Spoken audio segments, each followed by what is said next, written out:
is just fantastic. Captain's log. Subdates 220318.9. Apparently we don't have a new heading and have to remain in our current position to await further instruction. Why do I feel this is a setup? I think I'm going to reposition and then turn on my cloak and see what happens. Welcome everyone to the exhibition of stupid people. Today we're going to start in a similar manner to I believe how we started last week. Or was it the week before? Another doctor doing another stupid, and that stupid coming with a consequence. For this, we insert Dr. Natasha Ranga. Natasha Ranga used to work at Harley Street as a private practitioner GP. So well respected was she that she was trusted with the health of famous people, which surely means she was a good doctor. No, it just means she got paid a shitload of money. Natasha Ranga became involved in a dispute after and we're going to call her Jane Doe, messaged Natasha Ranga on Instagram for help because she had lip fillers and she believed they were too lumpy. Natasha Ranga held a consultation with Jane Doe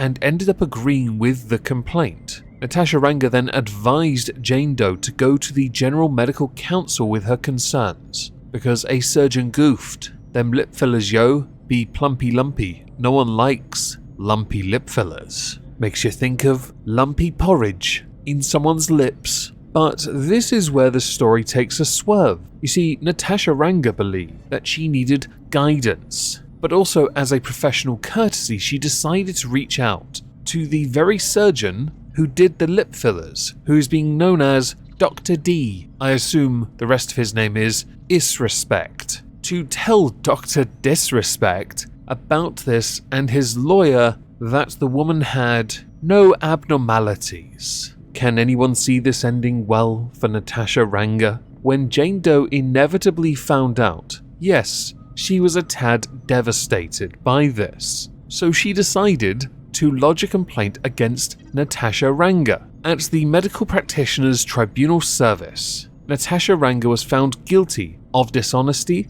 and serious professional conduct because, confidentiality, yo, it's important. What happens in the room stays in the room. And they advised that Natasha's name be erased from the doctor's register. Natasha Ranga ran the Dr. Natasha Clinic in Birstall, Leicestershire, and had denied breaching the woman's privacy, but admitted 2 incidents of plagiarism after she copied extracts of essays for a course she was studying at Simon de Montfort University, which, I'll be honest, I didn't know was a part of this complaint in the first place, but it does, raise a number of alarm bells, I'll admit. Finding the counts to be proved, the panel then blasted Natasha Ranga for breaching patient confidentiality, as well as then failing to maintain proper medical records. They stated, the breach of patient confidentiality was aggravated, in particular by Dr. Ranga's knowledge that Jane Doe and Dr. Disrespect were in dispute. Further, the importance of maintaining and retaining appropriate records was demonstrated by the circumstances of this case, in which a substantial dispute has arisen in relation to what was said at a medical consultation. No contemporary record of that consultation had been produced. Well, as a direct consequence of all of this, Natasha Ranga has in fact been struck off. Congratulations, your glittering career is over. You absolute melt! So next, while we're in the ballpark of medical stoof, yes, we're going to go to something from Tunisia that was sent to me last night and originates from Twitter. You can all thank the New York Post, and with the majority of the comments being, but how? How did you do that? One certainly does have a number of questions. We'll get to them soon, don't worry. A woman called Jane Doe, not the same one that we covered in the last article, went to the doctors because she had symptoms akin to that of a urinary tract infection, more commonly known as a UTI. Doctors couldn't initially work out the nature of the problem, so they decided to conduct some scans. And it is with these scans we got some rather interesting results, because the doctors couldn't initially work out what it was they were looking at. Here's the picture. Encased within an 8cm wide bladder stone, so gallstone, is a glass tumbler in the woman Jane Doe's bladder. I have a number of questions, but I think we can all start by crossing our legs. This part's about to get uncomfortable for us. You see, the lady had inserted it herself into her urethra because she had been using it as a sex toy for a number of years. How repressed are you that you have to use a glass tumbler? How uneducated are you that you use a glass tumbler and put it in the wrong place? How did you get it up there? I know the channel is a little bit shorter than that with some guys. I fully appreciate it. But how? How did you do this? Her case was so interesting that it actually got published in a medical journal, and while the medical report does not mention it by name explicitly, Jane Doe may well have been practicing what is known as sounding. I'm not sure I can uncross my legs now. Thank you, Tunisia. It should be noted that while many do this as a form of heightening sexual pleasure, doctors really do recommend against doing it. Not least because stale piss in the bladder leads to UTI. And to Jane Doe, you used a shot glass for sex. I'm assuming you didn't have to hand something a little less, let's say, painful. Or is your urethra that loose that you had to use a tumbler?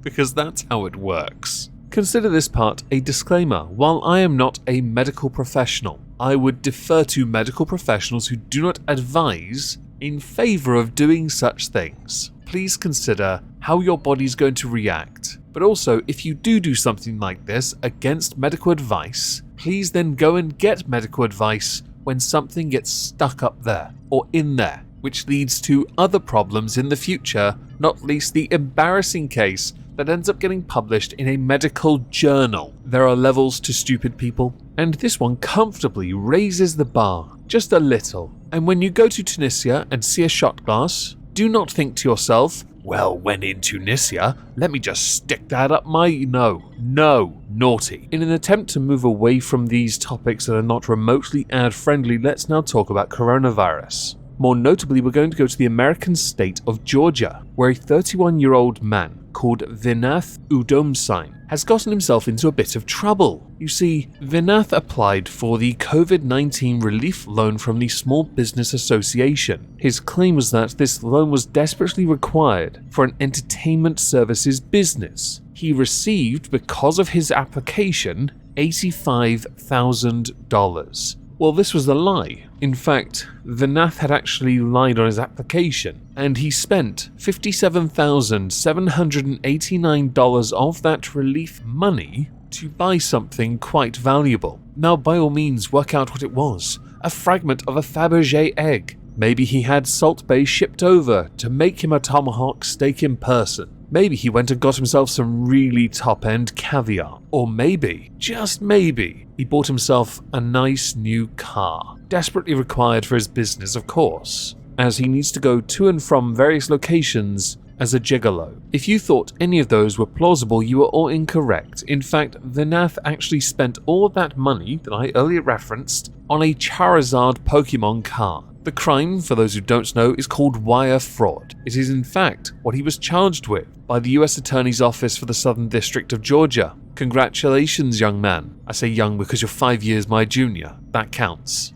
As a consequence of pleading guilty to wire fraud, we actually have a sentence for him, and this one tickled me. He was ordered to pay restitution of $85,000, along with being fined $10,000, and given a 3-year of supervised release, which should be the indicator where we're going next, because he was also sent to prison for 36 months. Oh boy. He was also, and arguably this is the worst thing he could ever suffer, forced to forfeit the Charizard card. I assume they're going to try and sell it and make back some of that money, but I'll be honest, it won't go towards his restitution. No, he's going to forfeit the card anyway, meaning he has to pay $95,000, spend 3 years in prison, probably 18 months, and then he gets 3 years supervised release. Can you imagine going into a prison? Or what are you in here for? Murder? Or what are you in here for? I bought a Charizard card with government money. Alright boys, let's get him. Let's smash him up good. We'll pass him around like a joint. What an idiot. How selfish are you that you'd use COVID relief money on a Pokemon card? How did you think you wouldn't get caught? How stupid are you? Are you a Florida man by chance that crossed multiple borders? You absolute twat. If you by chance are a collector of Pokemon cards and happen to have a Charizard that's possibly quite valuable, I would highly recommend selling it. There are mugs like this online who will buy it off you with money that doesn't even belong to them. Perhaps we should move on to another subject before I cry with laughter at this one. So while we're still in the ballpark of super ad-friendly, I now want to talk about Ukraine. I know. Can you see the ads on the screen? Wow. We're doing really well today. Some people have decided to take their dislike for Russia to another level, and in that, they will just dislike anything that is Russian, especially if it's in the name. So for this, we now insert Mike Ockelford, a 59-year-old security firm boss from Basildon, who does not like Russia, but he does like his work colleagues, and went into a local Sainsbury's to buy them a cake. While going on his little adventure around the Sainsbury's, he decided to go down the spirit aisle, and it is here where Mike Ockelford took a stand. He drew his line in the dirt, which is their floor, because it's Sainsbury's. Do you really think it's going to be clean? He drew his line, and he said, "You must go no farther. You must not cross it." I wanted to quote Picard, but I can't remember the bloody quote. I'm sure somebody in the chat will tell me, because yes, I'm premiering this. Hi. And in taking this stand, he took his trolley and he filled it up with any vodka, because that's Russian, that indicates it's either made in Russia or has Russia in the name. Russian standard being the more obvious because on the bottle it states bottled in St. Petersburg, or is that called Putingrad now? I can't remember these days. I often forget all the names they call their places. He then decided to deliver this to the staff and tell them they shouldn't be selling this produce because we shouldn't be funding the Russians because of the sanctions we have in place that prevent them from reaping the benefits of their products being sold in this country. Weirdly, the assistant manager had actually tended to agree with him. The floor manager, though, said, "No fam, you take that shit and you put it back on the shelf so we can sell it to gullible customers." And I call it that because whiskey is better. Everyone should drink whiskey. Now, Mike Ockelford admits that he did raise his voice, and he did tell the floor manager he was talking a load of bollocks, which then in turn led to the floor manager calling the popo, the rozzers, the pigs, the police. Ockelford then left the store and returned to talk to the police, saying that he had nothing to hide, saying that he went and told them he'd made the commotion and explained what happened and why he removed the bottles. They asked for his details, then for his address, which he didn't feel like he had a need to give to him, so they handcuffed him and put him in the back of their car for 3 minutes. Wow, your adventure even has you getting arrested for 3 minutes. No charges have been brought against Mike Ockelford, and it's unlikely, to be honest, that the store will press them. But this is where we get to the part where I now tell you why you're an idiot. First of all, the store owns that produce. They don't send royalty checks to Russia for every item sold. No, they've already bought it, which means they now have to shift it. Regardless of sanctions, they already own it. You removing it just means out of sight, out of mind. It also means clutter in the storeroom because they're not shifting things that need to go. And by the way, Russian standard vodka's not bad if you like vodka. But I do want to add one more thing. Interestingly, on the 4th of March, many supermarket chains, including Sainsbury's, did in fact remove Russian standard vodka from their shelves in reaction to the war. So chances are, with supermarkets not, let's say, stocking it anymore or putting it away for a rainy day, this particular branch had not been given a memo to remove it. That doesn't justify you doing it though. It's like people getting them and then breaking them. You're only hurting the supermarket, really. They're the ones that have after all paid for it, or the company, and I know by all means, oh, but the insurance will cover it. Don't go around breaking stuff. It's already been paid for, alright? Don't try and take a moral grandstand on products that exist on shelves just cause war elsewhere. It's already been bought and paid for. So my view is simply to get rid of it as fast as you can. The best way to do so is to keep it stocked until you run out. We don't need customers going into stores and dictating terms. Alright. Also, you've just created a brand new problem where someone has to now go refill the shelves or find alternative spirits to put there in its place. What a load of effort. I feel sorry for the worker monkey that has to do that, because it won't be you, will it? bum. There is a belief held by the majority of the lowly oiks and peasants that money does in fact corrupt all. To prove that, you have those who are born into money, who don't know what it's like to live without it, so they are above everyone else in their own minds and are perceived so by the peasantry and the oiks. You have those that build up a considerable wealth during their lifetime and leave it to their offspring or other descendants that they believe worthy of this boon. But then you have to consider what happens when you give a poor person money and they just go knucking futs. It's quite mental. So does money corrupt? Yes. Does it corrupt all? No. But I believe there is a big swing in favour of yes. And it is with this in mind we go to Louise Reeves. Louise Reeves is the daughter of the multi-millionaire Kevin Reeves. Kevin Reeves amassed a fortune of £100 million.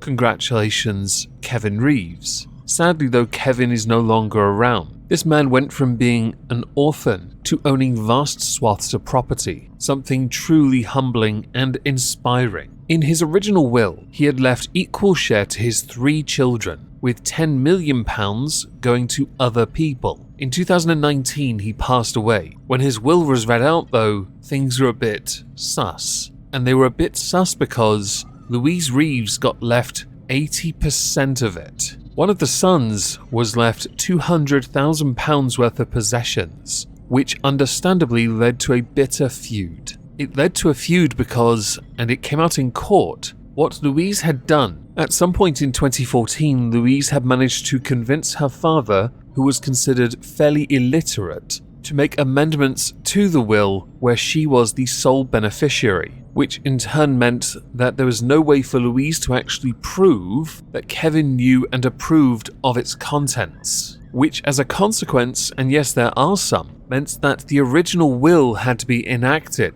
So instead of getting close to 80 million, Louise did not. In fact, Bill, the brother, and half-sister Lisa would each get 27 million as was intended in the original will. But the punishment doesn't stop there for Louise. This court battle has been going on for 3 years. Legal bills have certainly piled up. What she has will go down significantly when you take into account she also has to pay 70% of her brother's legal costs, which amount to £2 million.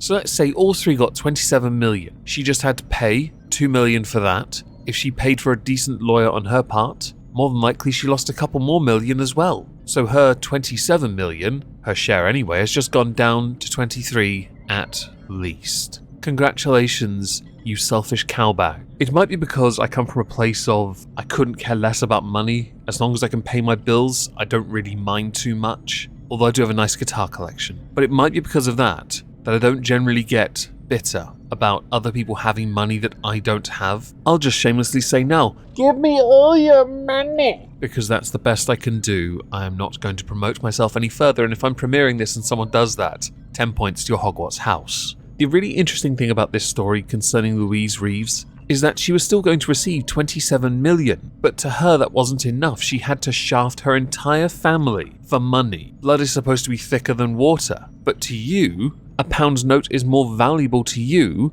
than the knowledge that you have family around you that love you unconditionally. That unconditional love has been eroded at. Because what? Gucci said take it? Or was it because you wanted some TNs? Maybe some Air Jordans? Or some Pokemon cards? Stupid bitch. As we're in the ballpark of legal stuff, I figured we're now going to stick around here for a moment with our next story concerning a woman called Jennifer Mbazira. I'm just going to call you Jennifer because chances are I've got your last name wrong. I'm not even sorry though. I'm really not. Who last week appeared in Portsmouth Crown Court. And the reason why concerns a rather interesting story. Jennifer is a personal trainer and had dated for a number of years on and off a man who we'll now call John Doe, as he retains the right to anonymity considering the nature of the crime in question. John Doe and Jennifer started dating around 2015 after meeting on a dating site called Encounters. They finally parted ways in February of 2018. 4 months later, Jennifer contacted John Doe asking for £20,000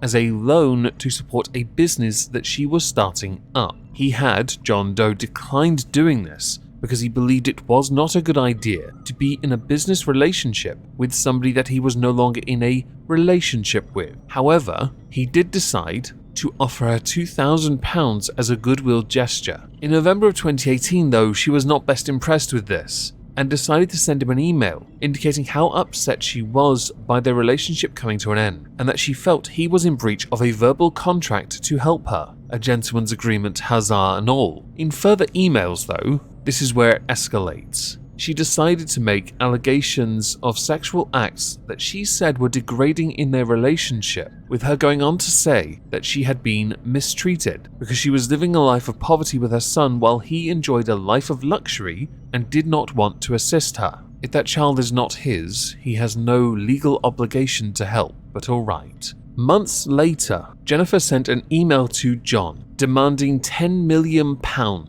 or she would reveal their sexual history to his family, friends, and business associates. Understandably, he was mortified, not because there's any truth to it, but because she was willing to fabricate it to get money out of him. It is believed that the reason she did it was solely to deprive John Doe of his money and his reputation. Let's just insert here that if ever there's a time where someone gives in to the, bad person, gives them what they want, they'll still just ask for more because they still have power over you. And ultimately, in those situations, that is what it is all about. It will always be about that. On the 4th of February 2019, Jennifer was arrested and charged with blackmail. Now, I was initially going to let this one sit and potentially come back to it if there was not an update. Well, thankfully there is one. On the 16th of March 2022, Jennifer was found guilty of blackmailing a retired businessman, and she has currently been remanded into custody,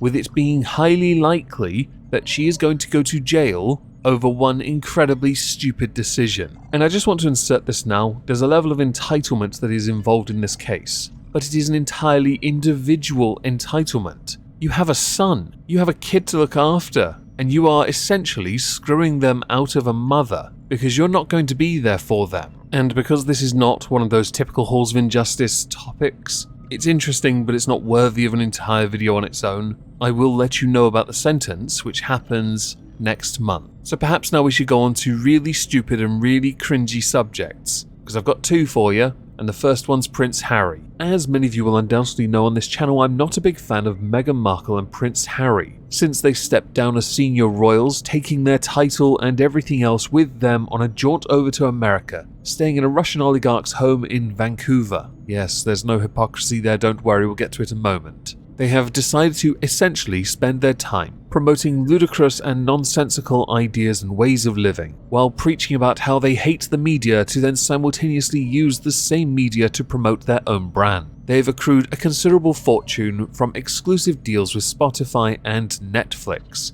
and they have used it as a reason to essentially shit on the United Kingdom at every opportunity. More recently, they have decided to slam the British government for self-defeating nationalism, pharmaceutical monopolies, and inequality. Let's just talk about this for a moment. You naffed off to your hemp-made ivory tower in California to then shit on the United Kingdom for the very things that actually are quite prevalent in the very country you're in. You gave up on us, Prince Harry. You gave up on us. Quite frankly, the fact I even called you Prince Harry feels insulting because you're not worthy of the title. Oh, but you were born with it. No, you were born with a stick up your arsehole, mate. The thing with these two morons is, this isn't where it stops. Prince Harry hosts something called the Invictus Games. It's some poxy little gaming thing he does. Athletes, blah blah blah. Don't really care too much. I don't pay attention to that kind of nonsense. Well, he's decided he would, instead of coming to United Kingdom first to attend Prince Philip's memorial service, to then also visit his grandmother the Queen, to skip it because of an ongoing legal battle with the Home Office over his UK police protection, something he is no longer entitled to since he walked away from senior royal life. He decided to skip that, but it's okay everyone, he'll be in the Netherlands to promote the Invictus Games. It's okay everyone, he can make it there because he'll feel safe, but not in the United Kingdom, where he is not entitled to police protection that he doesn't have to pay for, even though he's got plenty of money to pay for it. His dad bloody well made sure of it when he helped him buy a mansion in the US anyway. Or have you forgotten this already? The level of entitlement and insult to our reigning monarch, along with the British people, is astonishing. You blame the governments, but you ignore the one thing that actually matters. In the UK especially, we voted for that. because we wanted tighter borders. And as far as the pharmaceutical thing goes, there isn't as much of a monopoly in the United Kingdom as you think there is. In other countries, like the very country you live in, yes, there is a clear and obvious monopoly, and how the system is run is vastly different to that of the United Kingdom, and you know that. I like that since you've walked away from being a senior royal, you've become more political, but in doing so you've shown a level of naivety, but also a level of stupidity, which is why you belong here. It is astonishing at this point that when you open your mouth, you can still form an entire sentence without sounding like a complete and utter twat. Oh, and by the way, because this one is intriguing to me, you prioritize not getting police protection over seeing your family. You are as bad to me as the one who got done for blackmail earlier. You are no better. Your selfish priorities are astonishing to me. And yet again, when you were promoting the Invictus Games, you yet again used media to do it. But of course, it's okay when you do it, right? So to the final subject, we're going to go to the United Kingdom's version of the Oscars we call the BAFTAs. Our own Academy Awards, yay! Because nothing reeks of relevant more than a tired old format of giving narcissists attention and reminding them that they did a good job and that they are marginally more relevant than rice gum. Congratulations to all the winners. But the problem with the award shows, even though this has been postponed for a better part of 2 years because of Corona-chan, is that they're in decline. Not because they haven't been around for 2 years, but because of what they do. And because the idea of an awards ceremony isn't as important to us in current year. I know, old argument. But also because of what they've been promoting, which many have pointed out is, get woke, go broke. I'm not overly fond of this idea that by going woke you go broke. It hasn't worked in all instances after all, but there is a prevalence and it is quite amusing, I will admit. The more recent Brit Awards, our musical version of your Grammys, is a great example of it. Well, the BAFTAs has gotten a lot of crap. A lot of crap. Many people have reviewed this and believed it to be absolutely cringe. Skin-crawling levels of cringe. So what did the host, Rebel Wilson, actually say? She created her own version of the BAFTAs called the Rebel BAFTAs, which went to nominees who had a high percentage of losing on the night, including one moment when she went to the Power of the Dog actor Benedict Cumberbatch and gave him Best Actor in the Room, who just reminded me he is married, which she then unveiled a cake of his face, to which she then sliced it and gave it out to the audience. She made gags about her bush, a Daniel Craig leg tattoo, and a joke about Will Smith, who won the leading actor award for his role in King Richard, by saying that his best performance in the past year was being okay with all his wife's boyfriends, which I will admit I actually found quite amusing. But I'll be honest, the only praise she really got during that entire show was when she gave Vladimir Putin the middle finger, which I'll be honest is guaranteed to get everyone on your side. Well, unless you're very far left or very far right. She was then accused of bowing to a woke mob by using the BAFTAs to lay into J.K. Rowling. She wasn't the only one though that did it. Emma Watson did too. Rebel Wilson introduced Emma Watson. Emma Watson decided to say that she is here for all the witches, which many believe is a dig at J.K. Rowling over her stance concerning trans people. I do apologize if I phrased that incorrectly, but you know what I mean. Many people believe that Emma Watson is biting the hand that has fed her. She's biting the hand that fed her because without J.K. Rowling's works, she would not have gotten the opportunity she got because of her performances in the Harry Potter franchise, which I'll be honest should just be retconned anyway because she was race swapped in the subsequent follow-up book anyway, or the stage play, which tickled me to no end. You know you as a host have done bad when even the audience watching you there are cringing or are uncomfortable because of your jokes. Twitter, as is the case with Twitter, rightfully flayed Rebel Wilson and Emma Watson for this, because it was absolutely tragic. But it's not surprising that this kind of crap, and it's been called it on Twitter, the woke brigade, is essentially ruining everything. But then I will say, for the sake of it, couldn't care less about award ceremonies. I don't need to know that you've done your job well. But at the same time, it is a spectacle that people are supposed to enjoy, the majority are supposed to enjoy. And because I'm a dick, the BAFTA Awards for this year drew in 2.4 million viewers, which is the lowest figure for the awards ceremony in 13 years. When are you people going to learn your lesson? Stop this crap, it's actually embarrassing. You are clapped if you're going to keep promoting this bollocks. If you want to entertain us, give us the viewer what we want. jokes that we find funny. So maybe a joke about how well Emma Watson has aged, according to one photo. No, I'm not going to make a crass joke. Don't worry, I'm not that guy. But jokes that the majority find funny instead of the very vocal few who still think they're important. Rebel Wilson was funnier when she was fat anyway. Anyway, as we're done, I'd love to know what you all think, so please do let me know in the comments down below. As a final thing, I'm going to be streaming on Twitch tonight. Hope to see you all there. If I don't, have a great day. Thank you all very much for listening. If you watch this through the premiere, thank you again for being here for these. I do intend to keep premiering these and trying to make these better going forward. Thank you again for listening. Have a lovely day. Ta-ta.